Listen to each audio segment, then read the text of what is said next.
La ville frontalière d'Idomeni, dans le nord de la Grèce, est devenue le point chaud de la crise des réfugiés en Europe. Près de 12 000 réfugiés, la plupart originaires de Syrie ou d'Irak, se trouvent bloqués dans des conditions sordides. Plusieurs pays européens ont imposé de nouvelles restrictions d'entrée sur leur territoire. Ces décisions ont bloqué le passage des migrants qui veulent sortir de Grèce. Un flux sans fin d'hommes, de femmes et d'enfants à la recherche d'une vie meilleure en Europe du Nord. Ils marchent à travers les champs et le long des autoroutes, et lorsqu'ils parviennent à cette ville frontalière grecque, voici ce qui les attend. Un petit camp de transit transformé en gigantesque ville recouverte de tentes, avec un accès limité à la nourriture, aux abris et aux soins médicaux. Il pleut depuis 2 jours et le terrain est devenu boueux. De nombreux enfants sont malades.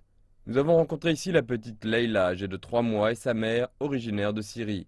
Puis Mohamed, 23 ans, accompagné de son épouse et de sa famille. Ils attendent de traverser la frontière depuis une dizaine de jours, et ils n'ont plus d'argent. Nous ne sommes plus rien en Syrie, nous sommes venus ici pour nous sentir humains.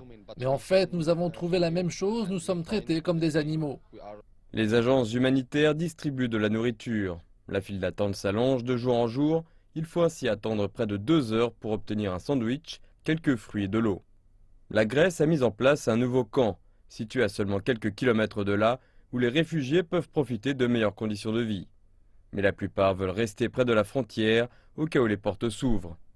Ils sont déterminés à ne pas rater leur seule chance de pouvoir continuer leur route.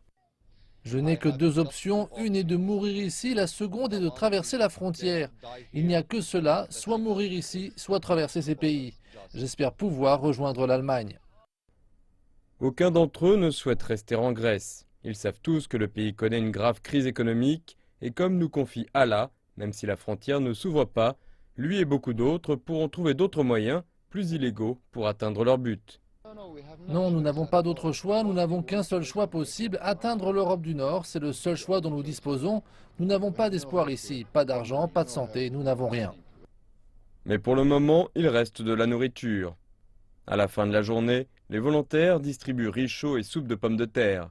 Les réfugiés bloqués se préparent ensuite à affronter une nouvelle nuit froide, espérant que le lendemain leur apportera davantage d'espoir.